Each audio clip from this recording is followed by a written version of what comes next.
bombshell ruling that was released this morning and possibly has big implications for the case. But it's important to note the indictment was not entirely thrown out. Fox Tyler Fingert is at the live desk with the day's new details. Tyler? Yeah, Tom, good afternoon to you. The ruling by the state appeals court to remove Fulton County District Attorney Fani Willis is a big win for President-elect Donald Trump and his co-defendants in the election interference case. Using Mr. Trump's famous phrase from his apprentice days, Willis was essentially fired today when it comes to prosecuting his case, but we now know she plans to fight back.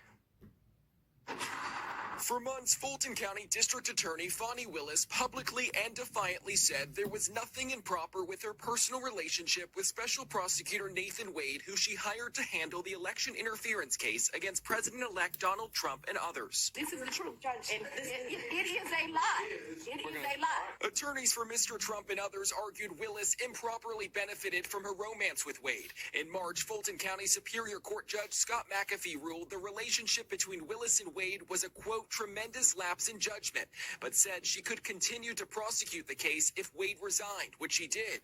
But Thursday, the Georgia Court of Appeals disagreed and disqualified her. The only reason this case is being litigated is because of Fani Willis's relationship choices and how she discussed and explained that relationship to the court when there was an inquiry. In this 31-page, 2-1 ruling, the appeals court panel wrote, "This is the rare case in which disqualification is mandated and no other remedy will suffice to restore public confidence in the integrity of these proceedings."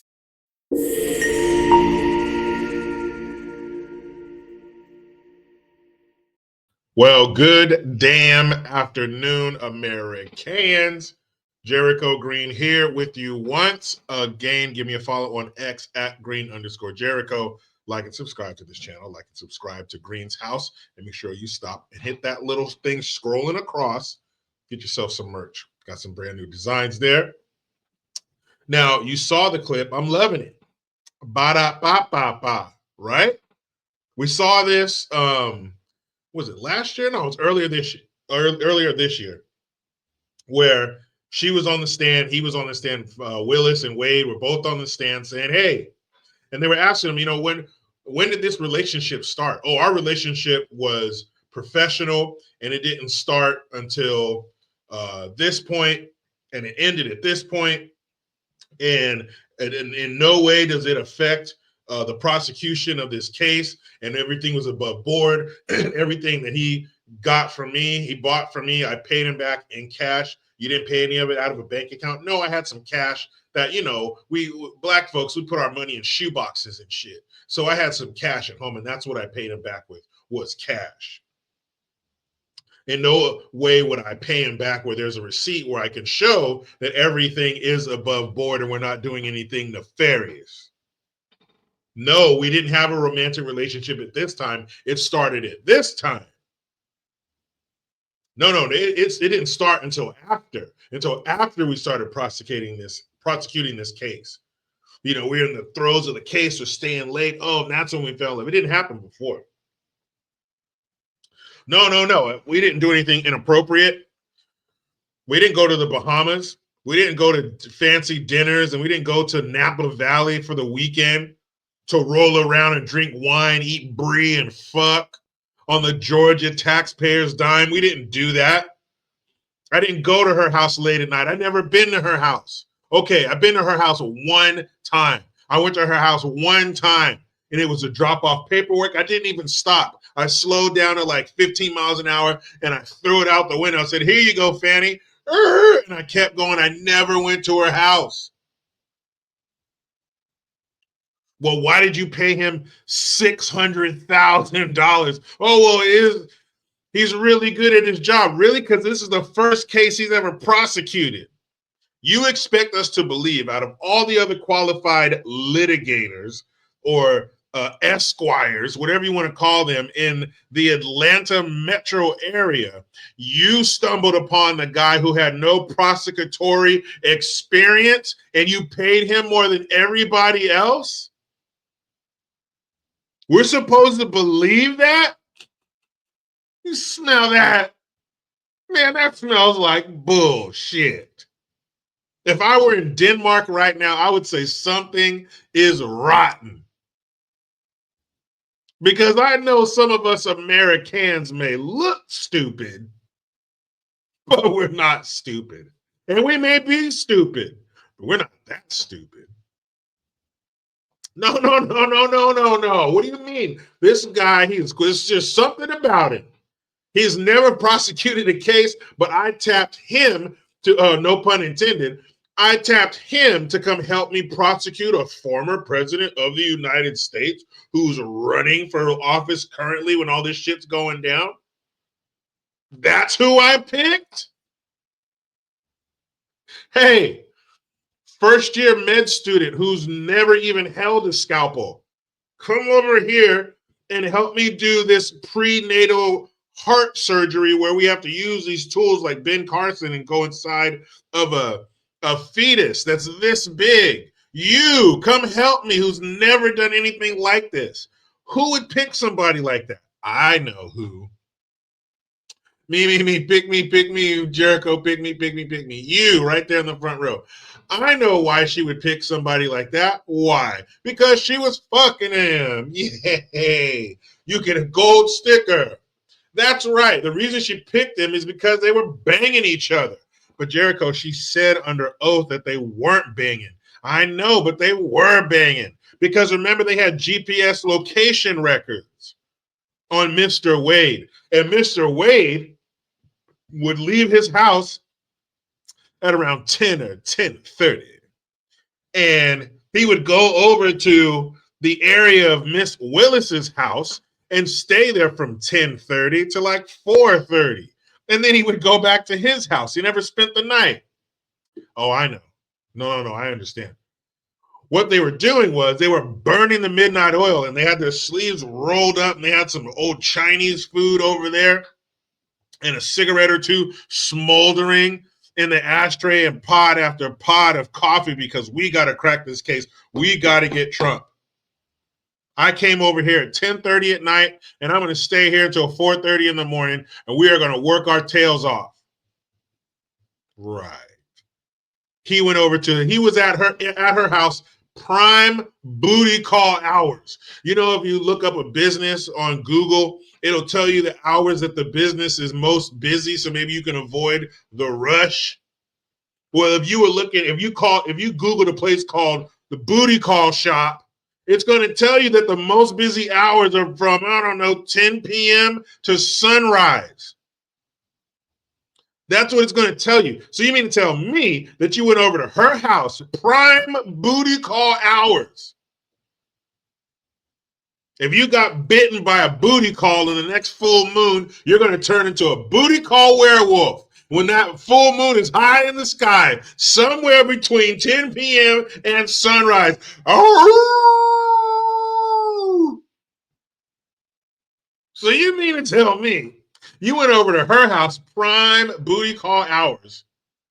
You're fighting the urge. No, lock me in the room. Don't let me out no matter what you hear. You're about to turn into a booty call werewolf. Oh! But you went over there to work on the case. All right. No. I believe you. No. I believe you. No. We're good. No. You're telling the truth. I believe you. Man, please. You know what happens when two single adults get together between the hours of 10 p.m.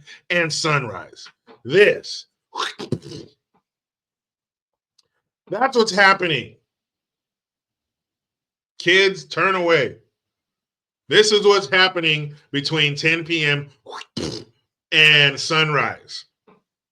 A bunch of times. He'd go over there all the time. But they were working on the case. We never had sex. Our relationship was brief, and it started and ended before we got this case. And all the vacations we took, remember the brie and the wine and the fucking in the hotel room? It's some vineyard-themed hotel where you can just reach out the window and pluck some of these grapes from the vine, and they got a little barrel where you can stomp it in the wine yourself after you're done banging each other. On your dime, Georgians? What do you call people from Georgia? Well, that's what I'm talking to. You paid for that. They're butt naked, sweating. You paid for that. And then they have the nerve to come back and lie in your face like you're stupid. They are telling you, people of Georgia, we think that you are stupid because we're going to tell you that we weren't banging each other when we were banging each other. And I'm going to tell you that I paid this dude over 600 grand because of his potential, because he never prosecuted a case before. I just think he can do it. He has an it factor. Give him 600 grand. Man, please. We knew this shit was going to fall apart when we heard about it earlier this year when she was lying on the stand, when he was lying on the stand. And they're saying that she's going to appeal it. That doesn't mean shit. An appeals court already shot it down. And when they get a brand new team in there, and they said it's paused, meaning they're not going to do shit while Trump is in office. But even if you do, you're going to have to get a whole new team. They're going to have to start a whole new investigation because everything, all the evidence or whatever, if you want to call it that they've collected under the leadership of Miss Fani, all that's tainted because of your relationship. It's a conflict of interest. Don't shit where you eat, kids. Meaning don't do anything stupid where you have to spend a lot of time. If you're working with somebody and you start banging them, that's called shitting where you eat because now you've mixed emotions into it. Now you're not just coworkers. Just like two people that bang each other. You can't go back to being friends. You can't put Pandora back in that box. You've already banged Pandora. She's staying out here. You can't keep a clear head when you're banging the person you're working with. Come on. You knew that. But they didn't care because they were inside the warm, comfortable cocoon of Trump is a Nazi, and we will do anything we can, legal or not, to get rid of him. That's what the DA of New York ran on. Remember Rashida Tlaib, a.k.a. the Arab KRS-One? She said, we're going to impeach the motherfucker. End quote. That's what she said. So people, they think they've been free to say all these horrible, terrible, slanderous things about Trump. But now you guys are too short-sighted. You have too much fun. You didn't look at this long term. You didn't think he would ever get back in office, but he's back in office. And all this shit's starting to fall apart. That's why he won by a landslide, because we knew that shit. This is nothing new. We knew that this was going to happen. We knew that they were going to fire you from the case because you can't bang your coworkers when you're working on a case.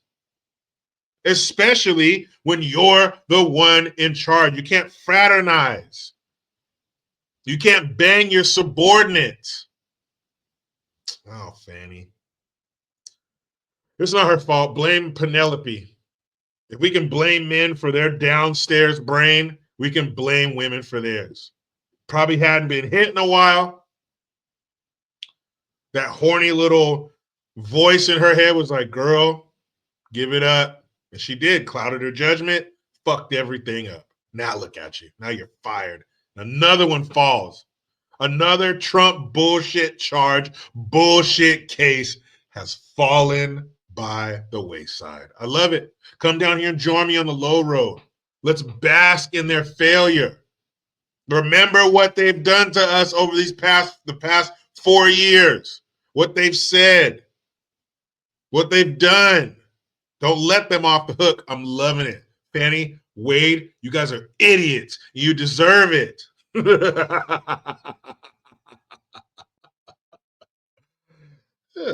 Meet me in the comments. What do you think? Are you as happy as I am?